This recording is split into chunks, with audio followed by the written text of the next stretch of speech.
Assalamualaikum para pecinta channel dakwah dan majelis ilmu Masjid Ukhuwah Islamiyah Sekardangan Indah Sidoarjo. Kita jumpa lagi dalam kajian rutin kitab Rasmul Bayan yang diasuh oleh Al Ustadz Dr. Haji Ibrahim STMT. Kali ini membahas At-Tahar As-Syirik, bahaya mempersekutukan Allah. Syirik adalah dosa yang menghancurkan semua kebaikan dan menghalangi seseorang dari surga. Kewajiban setiap muslim adalah menjaga tauhid atau mengesahkan Allah sebersih-bersihnya dari segala bentuk syirik, baik yang besar maupun yang tersembunyi atau syirik kecil atau riya. Mari kita simak saja kajian kitab Rasmul Bayan ini secara lengkap. Subscribe, like, dan share channel ini sebelum melanjutkan. Dan follow juga medsos kami di Instagram dan di Facebook Masjid Ukhuwah Islamiyah Sekardangan Indah Sidoarjo. Semoga membawa keberkahan dan hidayah bagi kita semua. Amin, amin, amin, ya Rabbal Alamin. Wassalamualaikum warahmatullahi wabarakatuh. Imani imamanihim. Asyhadu an la ilaha illallah wahdahu la syarika lah wa asyhadu anna Muhammadan abduhu wa rasuluhu la nabiyya ba'dah. Allahumma shalli wa sallim wa barik ala habibina safina qudwatina sayyidina Muhammadin wa ala alihi wa sahbihi ajmain.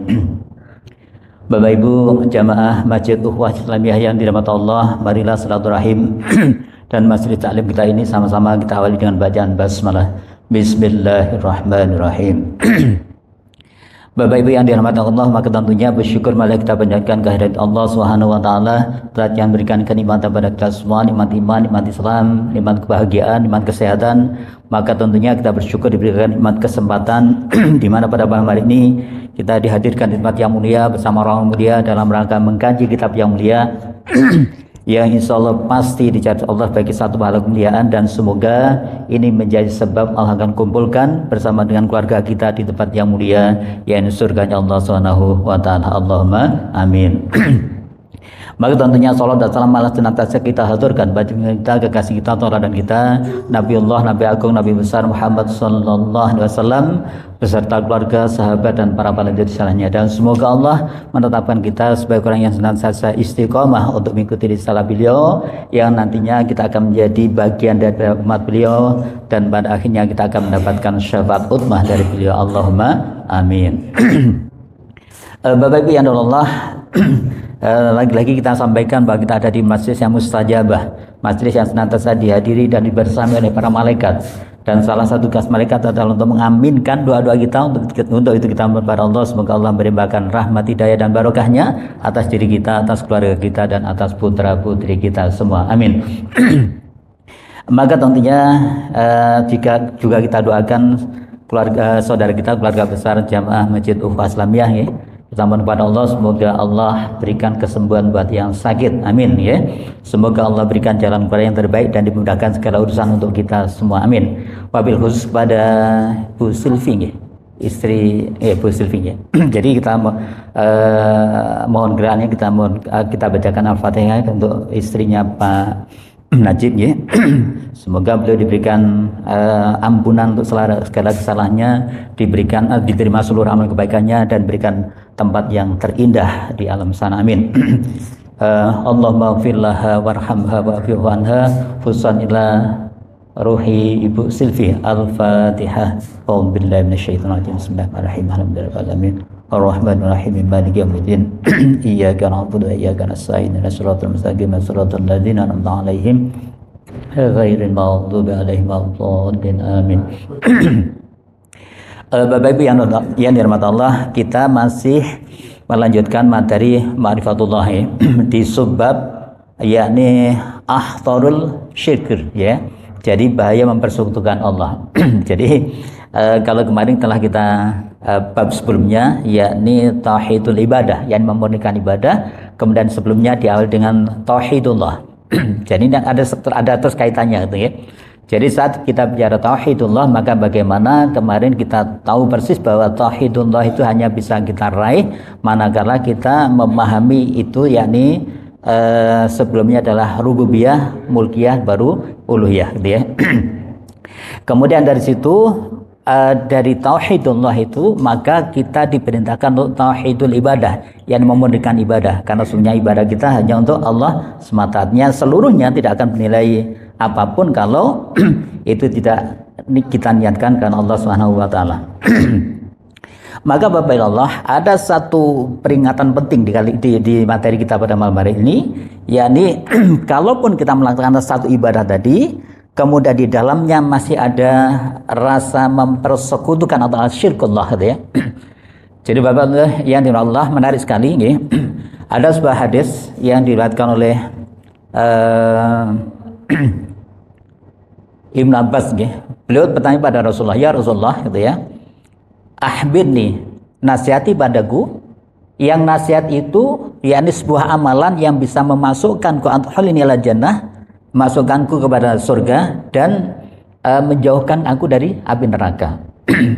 Maka Rasulullah bersabda, bahwasanya pertanyaanmu begitu besar, begitu agung gitu ya, dan itu ada sesuatu yang sulit ya Rasulullah gitu ya, tetapi itu semua akan menjadi mudah jika engkau dibantu oleh Allah. Pasnya ngaten. Dan akan dibantu dengan Allah, maka syarat pertama adalah na'budullaha wa la tusyriku bi syai'a. Yakni hendaklah kalian menyembah kepada Allah dan tidak mensekutukan Allah dengan sesuatu apapun. Itu syarat pertama. Jadi baik.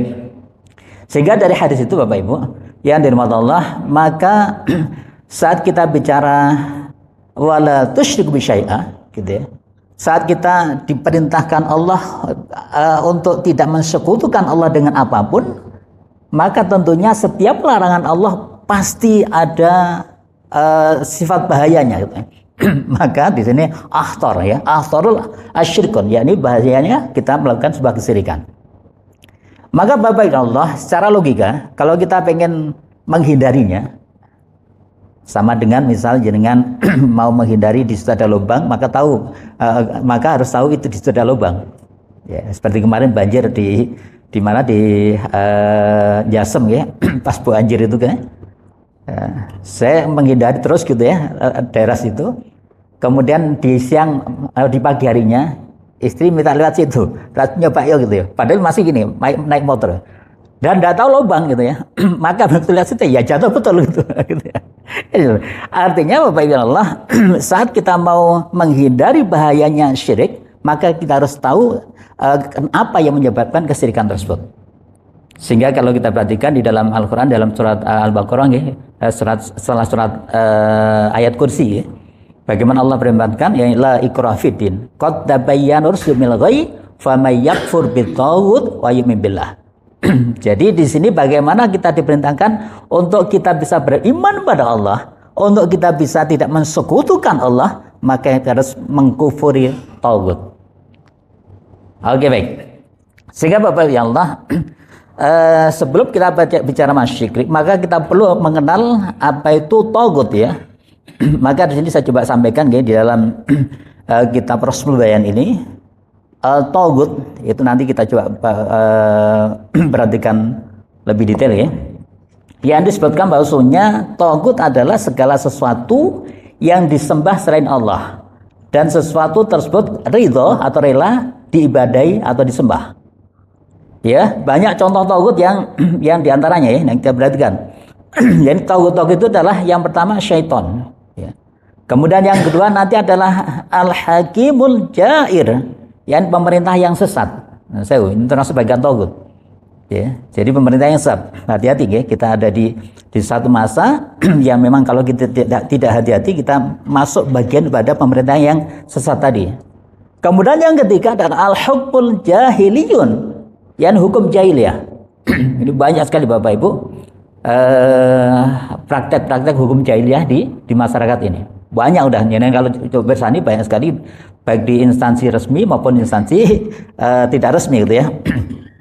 Kemudian yang keempat yang termasuk taghut adalah al-kahanatul wasyihr, yakni dukun dan paranormal.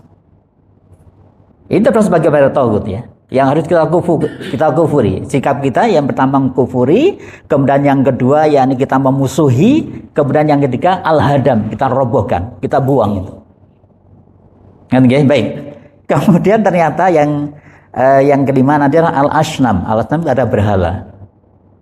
Ustaz, sekarang nggak ada berhala. Mungkin ya, mungkin kita nggak bisa melihat berhala secara langsung. Kalaupun ada orang lain, orang yang tidak beriman gitu ya, dia menyembah berhala, itu biar urusan mereka. Apakah kita sebagai orang beriman juga tidak menyembah berhala? Ternyata iya. Karena berhala itu bisa berupa tidak hanya dari batu atau dari kayu, tapi juga berupa uang. Itu masuk bagian berhala. Dan kita bahas nggih. Sehingga Bapak Ibu yang dirahmati Allah, kalaupun tauhid 5 hal ini kita pahami, maka insya Allah kita akan bisa terhindar dari kesyirikan. Tetapi kalau misal salah satu di antaranya itu kita ikuti, entah itu mengikuti setan, mengikuti pemerintah yang sesat gitu ya, menggunakan hukum-hukum jahiliyah ya, kemudian kita suka pergi ke paranormal atau bahkan mungkin lihat lah ya, lihat apa ramalan Aquarius, Pisces, bintang apa gitu. Itu hati-hati. Itu bagian pada tauhid. Ya, yang itu nanti ancaman Rasulullah itu nanti sekian puluh hari, 40 hari soalnya tidak akan diterima kalau kita mempercayai itu. Ya, termasuk juga berhala. Baik. Kalaupun itu ada dalam diri kita, maka akan memunculkan yang namanya asyirkun. Ya, syirik kepada setan, syirik kepada pemerintah yang sesat, syirik pada hukum jahiliyah, syirik pada dukun atau paranormal tadi, atau syirik pada berhala. Baik. Kalaupun itu kita ada di dalam diri kita, akan memunculkan beberapa ancaman dari Allah. Oke. Minimal ada 7 ancaman gitu ya. Yang pertama, nanti kita bahas lebih detail ya. Yang pertama adalah syirik itu adalah zulmun azim. yakni kezaliman yang besar. Masih ingat ya bagaimana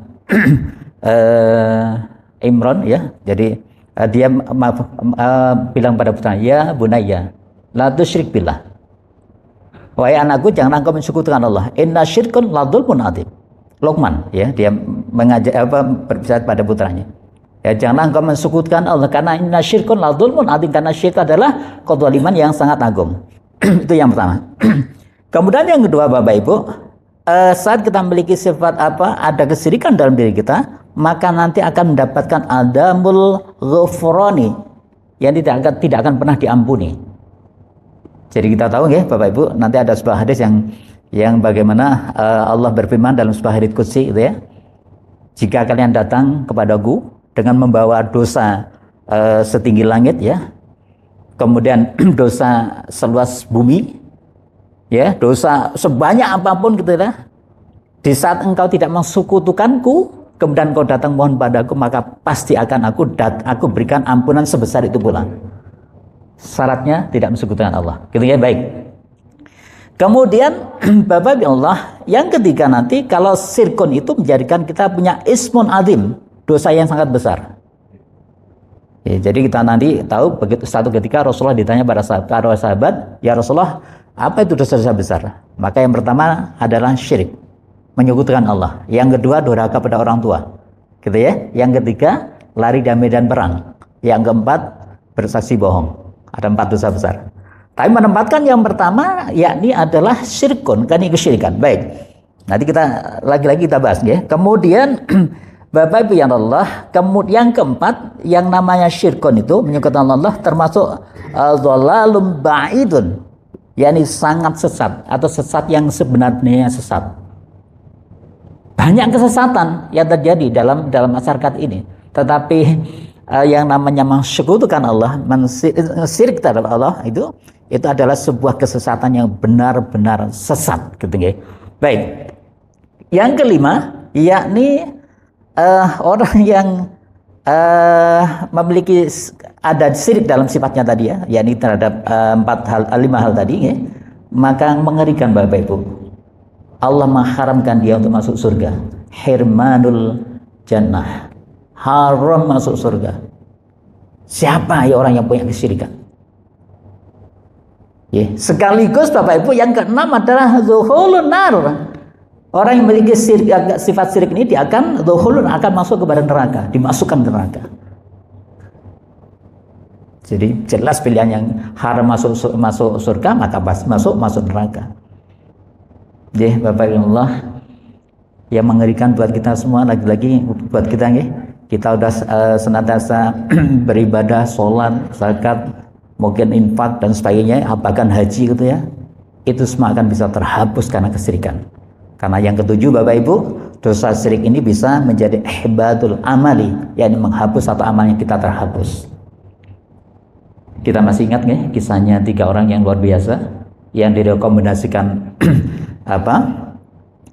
direkomendasikan malaikat untuk masuk surga gitu ya. Padahal ini syiriknya bukan syirik karena orang lain, tapi karena riaknya dia. Yang satu adalah yang dermawan gitu ya. Sampai meninggalnya dikenal sebagai orang dermawan. Malaikat merekomendasi, ya Allah, ini orang ini dermawan, nyonya kalau ada permintaan kebaikan, masukkan ke surga. La kasallah.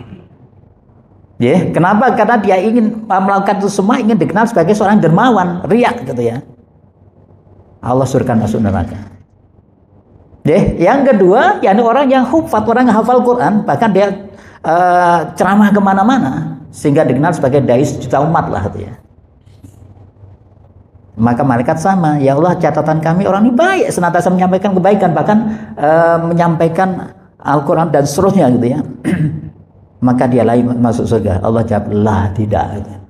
Kenapa? Karena sesungguhnya dia ingin melakukan itu semua karena ingin dikenal sebagai dai yang luar biasa, dai kondang, dai 1000, dai amal gitu ya. Dan aku telah berikan itu di dunia. Bukan karena lagi karena dia masukkan di neraka. Yang lebih mengerikan lagi Bapak, yang kita nggak mungkin akan sulit merengkuhnya. Yang ketiga ini, malaikat menyampaikan seperti ini, ya Allah, si fulan ini dia mati syahid gitu ya. Dia perang kemana-mana gitu ya, ada peperangan dia ikut, ada semuanya, dan dia terkenal sebagai pemberani gitu. Maka masukkan dia masuk surgamu. Allah lah tidak gitu ya. Kenapa? Karena sesungguhnya dia melakukan itu semua karena ini dikenal sebagai pemberani, lagi-lagi riya. Maka itu semua bisa menghapus amal-amal kita. Baik, Bapak Ibu Allah, itu nanti bahasan kita ya. Maka coba kita cermati satu persatu. Yang pertama adalah tauhid ya. Bagaimana perintah Allah di dalam surat Al-Baqarah tadi, yang kita diperintahkan untuk apa? Untuk mengkufuri tauhid. Dan cara mengkufurinya yakni kita memusuhi dan bahkan nanti harus kita musnahkan yang namanya tauhid tersebut. Baik. Tauhid Bapak Ibu dalam kitab ini disebutkan itu diartikan sebagai manusia yang melampaui batas, di antaranya adalah Fir'aun misalnya. Kemudian disebutkan pula di sini manakala manusia yang melampaui batas di antaranya adalah Abdullah bin Ubay misalnya di zaman Rasulullah, yang dikenal sebagai bosnya orang munafik misalnya. Saat itu ditemukan mereka yang melampaui batas dengan ciri-ciri menggambarkan pertentangan dengan nilai-nilai Islam. Mereka meremehkan dan merendahkan Islam, bahkan dalam tingkah lakunya mereka menggambarkan pertentangan dengan nilai Islam. Baik. Bapak Ibu yang Allah, sehingga di dalam ini surat ke-96 ayat 6 sampai 8, ketahuilah ya, fa'lam ya. Jadi sesungguhnya manusia benar-benar melampaui batas karena dia melihat dirinya serba cukup.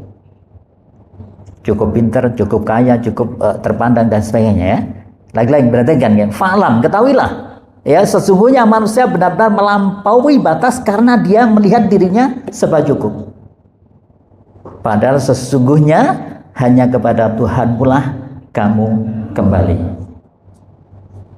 Artinya merasa dirinya lebih cukup itu bagian daripada tauhid tadi.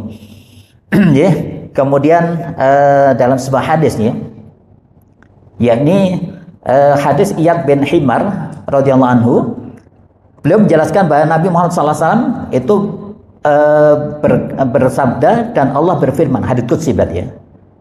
Dan Allah berfirman, apa aku telah menciptakan hambaku dalam keadaan hanif, lurus gitu ya. Lalu syaitan menangkap mereka, kemudian syaitan mengharamkan kepada mereka apa yang aku halalkan. Gitu ya. Jadi lagi-lagi ini Allah berfirman gitu ya.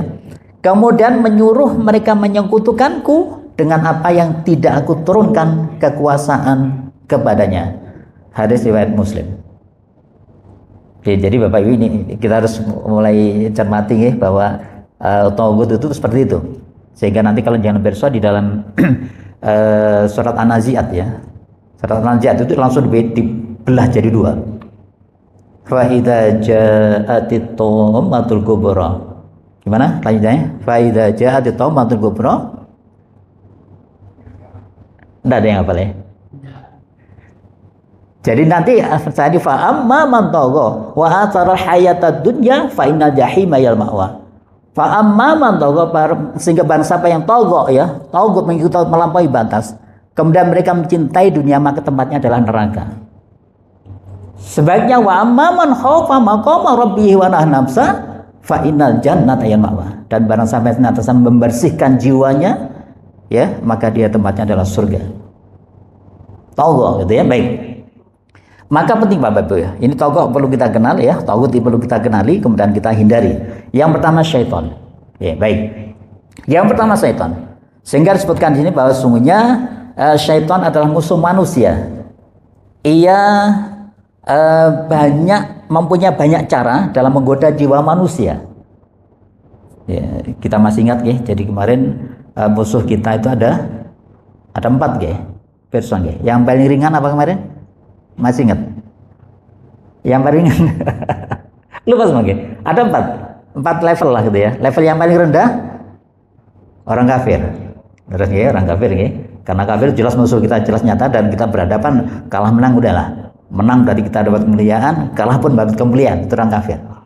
Kemudian level agak dikit-dikit munafik. Ingat ya, masih ingat ya? Munafik.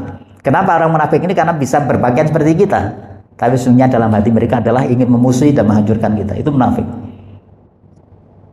Level berikutnya syaitan.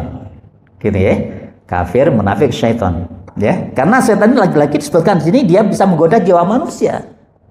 Ya, dia bisa perbuatan ini dapat memberikan dampak keburukan yang begitu besar. Ya, kecuali mereka yang dilindungi oleh Allah. Maka cara-cara yang digunakan itu tanpa disadari masuk ke dalam kelemahan kita sebagai manusia berupa keinginan dan syahwat. Itu syaitan. Maka musuh yang paling tinggi apa? Hawa nafsu kita. Kan ya? Sehingga logika sederhananya itu Bapak Ibu. Jadi kalau kita mengalahkan musuh yang paling tinggi, maka otomatis bisa mengalahkan musuh yang di rendah, yang di bawahnya. Jadi kalau kita bisa mengalahkan hawa nafsu kita, maka bisa dipastikan kita bisa mengalahkan setan, munafik maupun orang kafir. Tapi kalau kita belum bisa mengalahkan hawa nafsu kita, sangat mudah dikalahkan oleh setan. Sangat mudah lari dari peperangan karena berhadapan orang-orang kafir. Kenapa? Karena nafsu kita masih belum kita kalahkan. Baik. Bapak Ibu yang Allah, di dalam surat Al-Baqarah ayat ke 208 ya, Allah perintahkan ya ayyuhalladzina amanu udkhulu fis-silmi kafah. Hai orang beriman, masuklah kepada Islam secara keseluruhan kafah, wala tattabi'u khutuwati syaitan, dan jangan kalian mengikuti langkah-langkah syaitan. Ya, innahu aduwwum bin, karena syaitan adalah musuh yang sangat besar, musuh yang jelas bagi. Ya, jadi Bapak Allah, jadi di sini jelas sekali yang agar kita masuk Islam secara keseluruhan dan jangan ikuti langkah setan, karena setan itu musuh yang nyata bagi manusia. Bapak Ibu ya Allah, kalaulah demikian, tentunya kita deklarasikan juga bahwa musuh kita adalah setan. Kita harus menyatakan perang dengan setan. Sehingga apapun yang datangnya dari setan harus kita nyatakan perang gitu ya. Jangan sampai setan nguntungkan enggak, ya sudah ya, berarti kita akan terjerumus ke mereka gitu ya. Sehingga lagi kita harus menyatakan deklarasi perang pada setan yang merupakan musuh bebuyutan manusia dan melawannya habis-habisan. Kenapa? Karena setanlah yang akan membawa kepada kesesatan dan kerugian dunia dan akhirat. Itu setan. Ya, kita masih ingat ya, jadi kakek kita ya itu keluar dari surga karena setan gitu ya. Banyak sekali yang menggoda para nabi kita juga para setan ini gitu ya. Dan yang perlu kita ingat Bapak Ibu, setan ini dari golongan jin dan manusia. Bukan hanya jin loh gimana setan. Manusia juga banyak gitu ya. Ini hampir di surat An-Nas kan, qul a'udzu birabbin nas, malikin nas, ilahin nas, min syarril waswasil khannas alladzi yuwaswisu fi sudurin nas minal jinnati wan nas. Dari jin dan manusia. Makanya jangan sampai nanti ada di antara kita atau keluarga kita yang memiliki jiwa-jiwa setan ya, jangan ya Bapak. Naudzubillah min dzalik lah ya. Baik. Bapak yang Allah disebutkan gini, setan dalam Al-Quran itu juga disebutkan berasal dari jin dan manusia, ini disebutkan ya. Setan adalah perbuatan yang sesat dan bisa dilakukan oleh jin ataupun manusia. Ya, mereka mempunyai strategi yang canggih ya, dan terus canggih untuk menyesatkan manusia. Ya, bahkan Bapak Ibu Allah dalam sebuah hadis digambarkan bahwa banyak nabi ya, atau banyak ya Nabi Muhammad SAW bahkan menggambarkan cara-cara mereka menjauhkan umat dari Islam, misalnya dengan menyerupai manusia. Ya, setan itu bisa berubah manusia gitu ya, tadi, atau jin yang menyerupai manusia, pura-pura baik misalnya, berpura-pura menolong kita gitu ya. Masih ingat ya kisahnya seorang alim yang dia tidak mau melakukan satu kemaksiatan gitu ya. Dia ditawari itu berzina, tidak mau gitu ya, minum mencuri, mabuk juga nggak mau gitu ya, atau yang lain juga mau deh, sehingga setan menjadi teman baiknya dia. Dari teman baiknya dia itu hanya dia mencoba menunjukkan beberapa kualitas dosa tadi, mau 5 tadi, mencuri enggak gitu ya, nggak mungkin lah gitu ya, berzina juga enggak, membunuh juga enggak gitu ya, maka yang paling ringan adalah minum gitu. Karena katanya setan tadi udah jadi teman akrab. Minum itu nggak merugikan orang lain. Minum setelah itu sadar bisa tobat gitu ya. Itu bagaimana cara setan ini dikisahkan seperti itu. Dan cara setan pintar Bapak Ibu. Jadi dia dibawa ke sebuah warung, yang di warung itu ada wanita yang memang dia suka sisi ahli ibadah ini. Disitulah dia minum. Jadi awal jangan minum mabuk, dan mabuk dia menzinai si penjaga warung ini. Kemudian takut ketahuan, ya akhirnya dibunuh sekalian. Ya udah, ya mabuk, ya memperkosa sekaligus membunuhnya. Ahli ibadah Bapak Ibu ya. Kenapa? Karena berteman dengan setan tadi gitu ya. Ya baik. Bapak Ibu Allah, setan berpura-pura baik. Ya, jadi dikisahkan Rasulullah itu setan kadang berpura-pura baik. Hati-hati ya. Berpura-pura menolong kita. Bahkan setan juga pura-pura menjadi orang miskin. Ini Rasulullah yang bersabda Bapak Ibu. Ya. Dan banyak terdapat ulah mereka gitu yang digambarkan situ. Bahkan Nabi Ibrahim alaihissalam itu pun pernah digoda oleh setan berbangsa iblis agar tidak menjalankan perintah Allah yang menyembelih Ismail alaihissalam. Sehingga itu diabadikan dengan Jamarot ya sekarang ini. Insya Allah lagi-lagi setan Bapak Ibu. Pertama setan harus kita kenali. Dan setan itu dari golongan jin dan dari golongan manusia. Bapak Ibu yang Allah, disebutkan di sini, yakni di dalam surat 36 ayat 60 misalnya, bukankah aku Allah telah memerintahkan kepada wahai Bani Adam supaya kamu tidak menyembah setan. Sesungguhnya setan itu adalah musuh yang nyata bagimu misalnya. Oke baik, ini menarik Bapak Ibu, yang seringkali kita dengar kisahnya ya.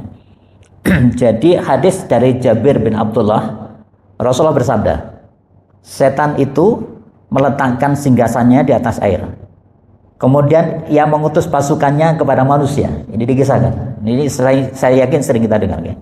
Maka manusia yang paling dekat kedudukannya ya, sebutkan ya, maka manusia yang paling dekat kedudukannya dengan setan berarti paling besar pula mendapatkan ujian dari setan. Jadi bukan seorang anggota pasukan datang melapor, ya, ini setan ya melapor pada iblis atau setan tadi.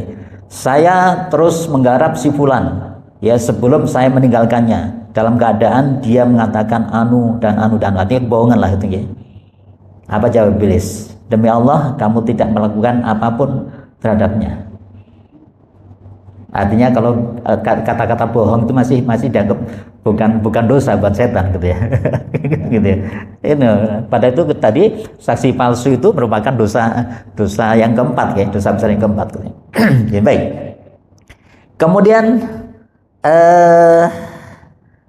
anggota setan yang lain, pasukan yang lain ya, dari setan maupun dari manusia, dari setan ini datang melapor. Aku tidak meninggalkan manusia sebelum aku berhasil menceraikan antara dia dan istrinya. Ini hadisnya gitu ya. Lalu aku mendekatinya, ya, mengakrabinya dan menempelnya. Jadi kalau lagi bertikai gitu Bapak Ibu antara suami dan istri ya atau dan sebagainya, ternyata setan itu mendekati, mengakrabi gitu ya. Artinya Bapak Ibu ngaten nggih maksud. Jadi misal jenengan lagi-lagi konflik sama istri. Ya, kemudian dengan cerita kepada teman dan teman ini mencoba memberikan solusi yang salah. Itu setan Bapak Ibu. Bentuknya manusia. Tinggalkan, harus kita sadari. Karena ternyata Rasulullah bersabda ngaten, jadi mereka, aku mendekatinya, kemudian mengakrabinya dan menempelnya terus. Subhanallah, apa jawab iblis? Bagus kamu, good. Hadis riwayat Muslim.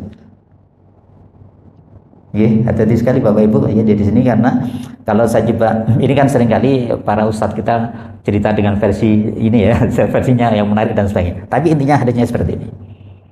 Ya. Kalau kita sarah kembali lebih jauh lagi, jadi betapa iblis itu senang kalau ada setan yang tidak hanya menjadikan seseorang itu melakukan dosa sendirian, ya tadi berbohong dan sebagainya gitu ya. Tapi kalau dosanya sampai menimbulkan perpecahan, peperangan, subhanallah, dia senang banget. Dalam hal ini apa? Riba, fitnah dan sebagainya. Baik. Bapak Ibu yang Allah, kemudian dikuatkan oleh Rasulullah dalam sabda beliau, tidak seorang pun di antara kalian kecuali disertai oleh korin, ya kita sering sebutkan ya. Jadi Rasulullah gitu. Jadi tidak seorang pun di antara kalian kecuali disertai oleh korin, pendamping dari jin dan dari malaikat. Kalau selama ini kita dengar tentang jin, ternyata jin dan malaikat. Sehingga Bapak Ibu, saya kemarin sempat dapat ilmu dari seorang guru besar profesor. Kita kan sering kedengar dulur limong ya. Nggih Pak Edi nggih. Dulur lima, orang Jawa ini sudah Madura. Dulur lima itu pancernya itu kita. Ya, kemudian yang kiri kanan ini adalah dulur tua, dulur nom. Dulur tua itu berarti yang keluar duluan. Berarti apa kawah kita? Dulur nom itu berarti apa? Apa yang kita tanami? Apa yang ditanami apa? Ari-ari, betul, ari-ari. Ya, kemudian dulur yang keempat adalah korin bangsa jin, kemudian korin bangsa bangsa malaikat tadi. Ini namanya dulur limo. Kita Banjar punya dulur papat yang jadi 5 bersaudara. Baik, ternyata betul Bapak Ibu di sini. Jadi istilah itu kemudian berangkat dari Rasulullah ya. Rasulullah bersabda, jadi engkau tidak seorang pun di antara kalian kecuali disertai oleh korin, yaitu pendamping dari jin dan dari malaikat. Mereka bertanya, apakah engkau juga ya Rasulullah? Rasulullah jawab, ya. Hanya saja Allah telah menolongku untuk mengalahkannya, sehingga ia masuk Islam, maka ia tidak menyuruhku kecuali yang baik. Artinya Bapak Ibu, saat kita mengetahui ini pada diri kita ada korin dari bangsa jin yang cenderung mengajak pada satu kejelekan, ada korin dari bangsa malaikat yang cenderung mengajak pada kebaikan. Maka kita perlu mohon pada Allah agar korin yang bangsa jin tadi untuk masuk Islam, untuk bertobat. Sehingga kalaupun Bapak Ibu satu saat kita muncul ingin melakukan satu kesalahan, ini korin ini perlu dicita misalnya ya, itu boleh. Ini baik. Bapak Allah, jadi tagut yang pertama adalah syaitan. Baik. Sampai nanti kita juga jumpai bahwa syaitan itu bisa masuk dalam tubuh kita lebih halus daripada pembuluh darah kita. Baik. Bapak Allah, kemudian tagut yang kedua adalah al-hakim al-jair, yakni pemerintah yang sesat. Bapak Ibu yang dirahmati Allah, dalam kitab ini disebutkan bahwa penguasa zalim ya, yang tidak merujuk kepada hukum-hukum dan panduan Allah di dalam melaksanakan pemerintahnya adalah tagut. Kita semua sudah tahu betapa kasusnya, ada bandara seperti itu ya, dan sebagainya. Kita tahu di satu lembaga kita sendiri itu ya, itu terjadi satu persaingan lagi-lagi masalah duniawi, masalah harta. Ini hati-hati Bapak Ibu ya. Ini pemerintah kita gitu ya. Baik. Ya.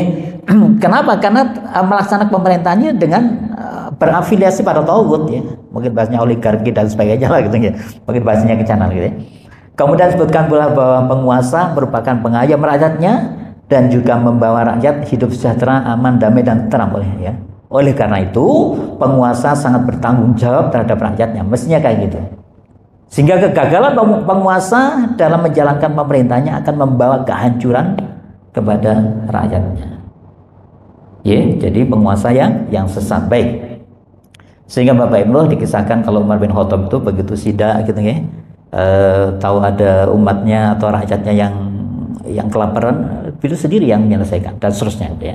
Baik, termasuk Nun Sewu, ini kejadian yang kemarin ya, jadi ada banjir ya, banjir bandang di Sumatera hampir keseluruhan ya.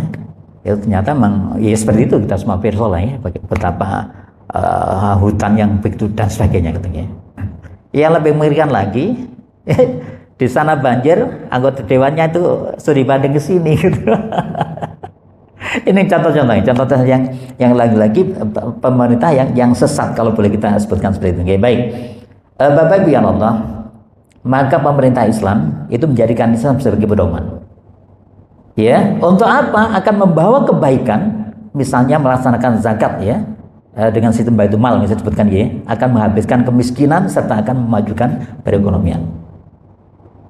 Jadi Umar bin Abdul Aziz itu Bapak Ibu cuman butuh waktu kurang lebih satu tahun 4 bulan itu bisa menjadikan umat Islam tidak ada satupun yang menjadi mustahik ya, menerima berhak menerima zakat, sehingga harus dibuang ke daerah-daerah non Muslim, sehingga itu menjadi cara untuk membuat mereka menjadi mualaf. Umar bin Abdul Aziz dari sebuah khalifah yang benar-benar duniawi banget gitu ya. Sampai khalifah sebelumnya itu meninggal dalam berat badan 100 kilo lebih gitu ya. Karena begitu ininya ya. Baik. Bapak Ibu yang Allah, disebutkan pula di kitab ini bahwa sesungguhnya apabila pemerintah sesat maka merupakan bahaya besar yang membawa rakyatnya juga sesat. Gitu ya. Allah telah berfirman bahwa penguasa yang tidak mengambil hukum dengan nilai Islam maka mereka termasuk orang kafir, zalim dan fasik. Coba kita perhatikan Bapak Ibu di dalam surat Al-Maidah ya. Ya, jadi betapa Allah menjuluki orang pemerintah yang Al-Maidah 44. Oke. Insyaallah jauh banget ya.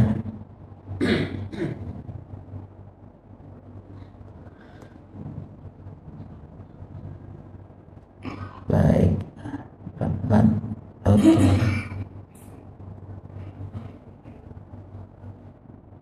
Panjang banget ya. Baik. Bapak Ibu Allah, di dalam Al-Maidah 44 ini sebutkan ya, A'udzubillahi minasyaitonirrajim. Ya, saya coba baca ya.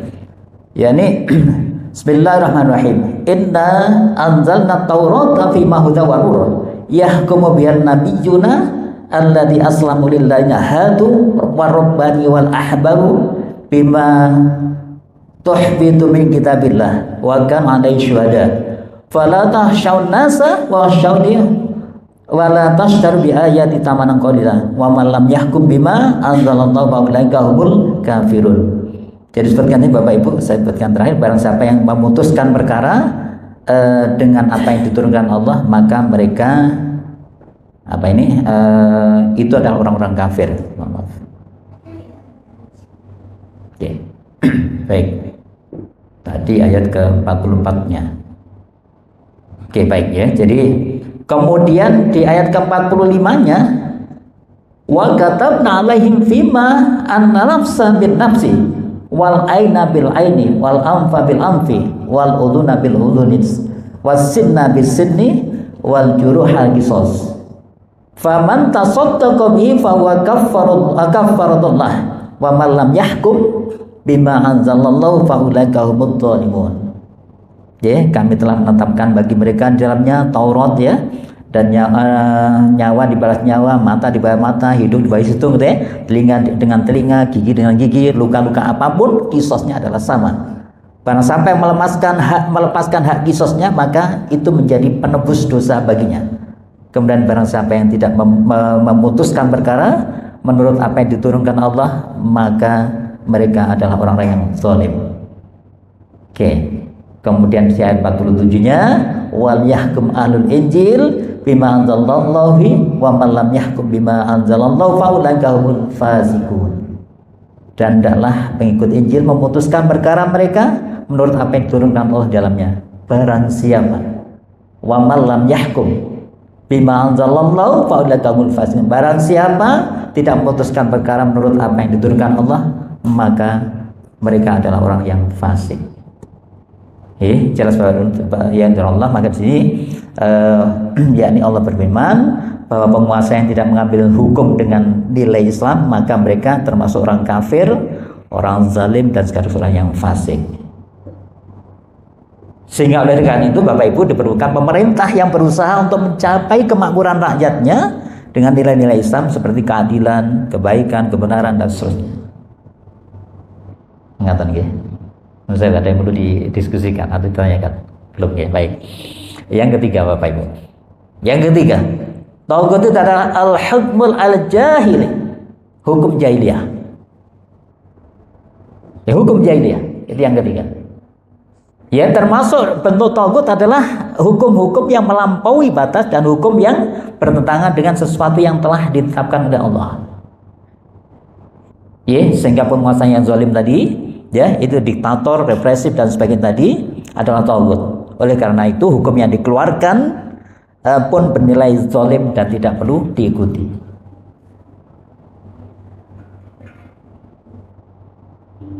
Oke, Bapak Ibu Allah. Jadi kalau misal pemerintah kita melarang muslimah kita pakai jilbab misalnya dan sebagainya, itu bagian daripada hukum-hukum yang jahiliyah.